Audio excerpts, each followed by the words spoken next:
They telling me that Killer Mike got arrested at the Grammys. Y'all know anything about that? Let's find out.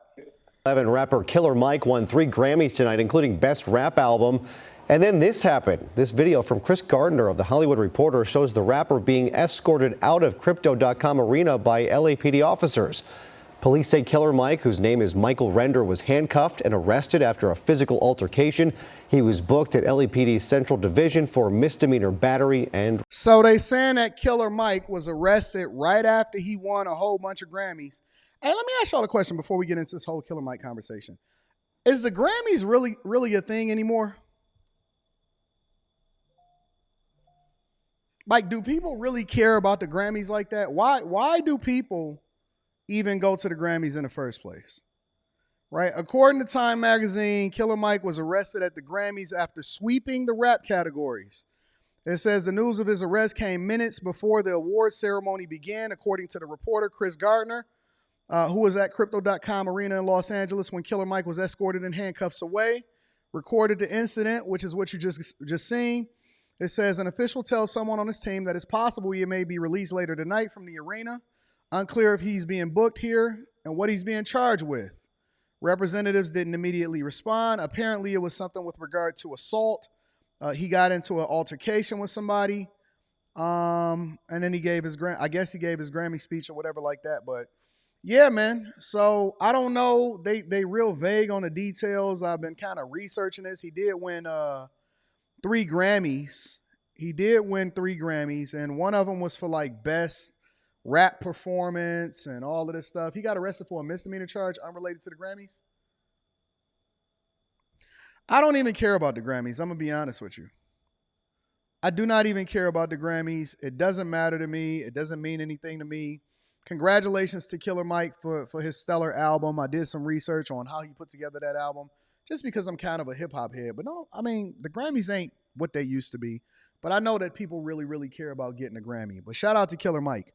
Also on top of that, Patrick Mahomes' father, senior, was arrested for a DWI charge right before the Super Bowl.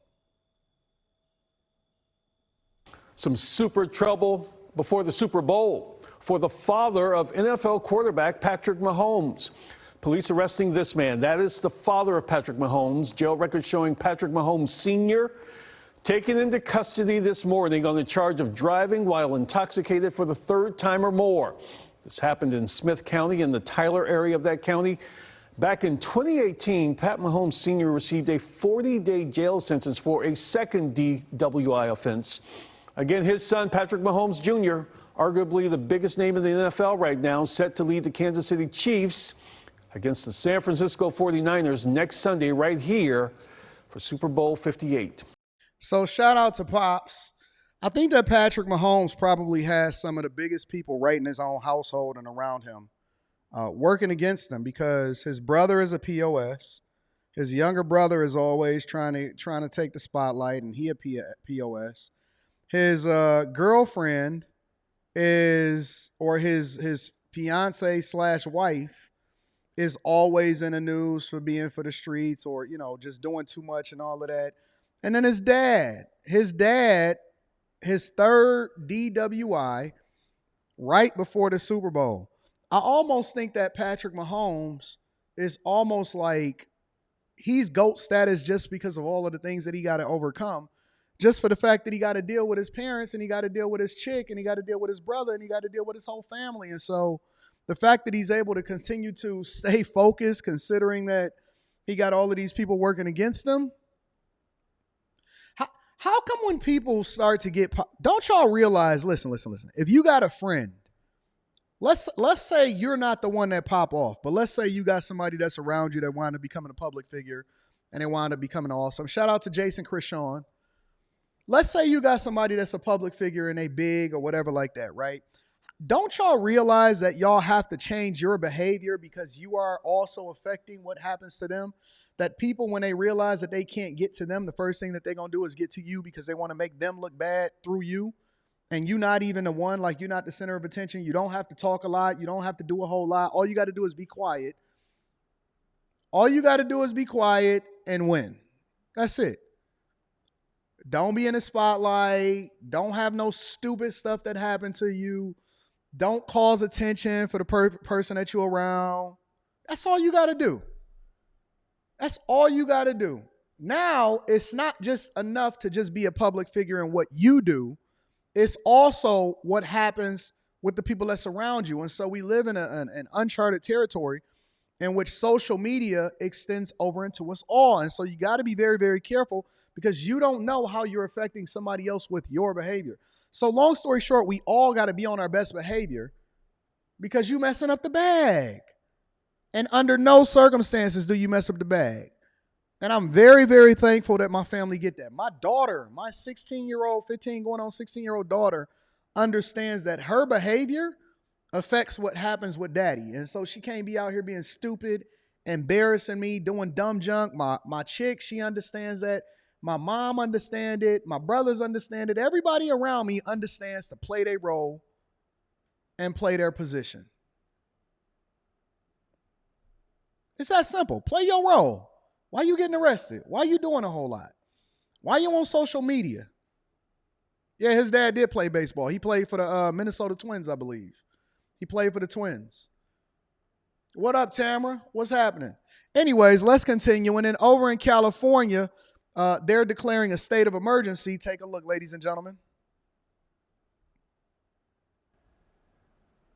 This morning, the historic storm bearing down on California is bringing torrential rain, life-threatening floods, punishing winds, and mudslides. 40 million people are under flood alerts. Several months' worth of rain could fall by Wednesday. That guy barely got through. We got easily a foot of water here. The streets across Santa Barbara are filling up. Santa Barbara's airport shut down last night, inundated with water. Road conditions also treacherous. This SUV on the 5 freeway skidding onto the shoulder, then flipping over. Flash flood warnings on the map, winter storm warnings for feet of snow in the Sierra Nevada. And that slow mover goes north for a little bit, but it's about, look at the timing. Never stops pumping moisture toward Los Angeles, eventually Orange County and San Diego. Rare hurricane-force winds reaching up to 80 miles per hour, toppled trees and ripped down power lines. 900,000 power outages were reported overnight. This tree slamming down onto a parked car in North Hollywood. In Santa Rosa, north of San Francisco, a driver was seriously injured when a tree crushed his vehicle. First responders needed more than an hour to free him. The solo driver, that driver sustained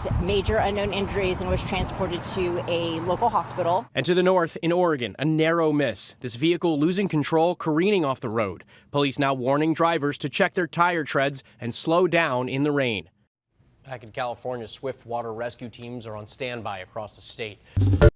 So essentially, California is always under duress, but it's not necessarily the worst thing, right? Because I know that they got like a lot of floods and flood warnings and all of that stuff, but actually California has been begging, practically propositioning for rain because their reservoirs and everything is so far down and they basically be operating out of a drought. And so, as a result, they be telling all of the people that's in California to conserve water, don't water your grass, go get all artificial turf or some crap like that for their grass. So California actually wanted the rain. I'm not sure that they wanted it all at one time to where you basically flood it out, but California wanted the rain. For all of my people that's out there in California, Sacramento and stuff like that, be very, very safe. Drive slow. Don't think that you're the king of the road just because you got a 4x4. Just because your car sit a little bit higher up, don't think that you can traverse through a whole terrain of water without stalling out your engine and messing up the car. I've seen a lot of people doing that, right? So be very, very careful. Don't think that you're crazy. Over here in the Midwest, a lot of people, when it snows, they think just because they got 4x4s that they can go crazy and they can drive at regular speeds. Then I'll be seeing them careen off into a ditch and then their car got to get towed out and stuff like that. Be very careful. Drive slow. If you don't have to, don't go out in it. Wait for everything to get back on. I'm sure Gavin Newsom got everything under control with their underfunded government, but they're going to get to it. All right. So, ladies and gentlemen, that's your quick hits.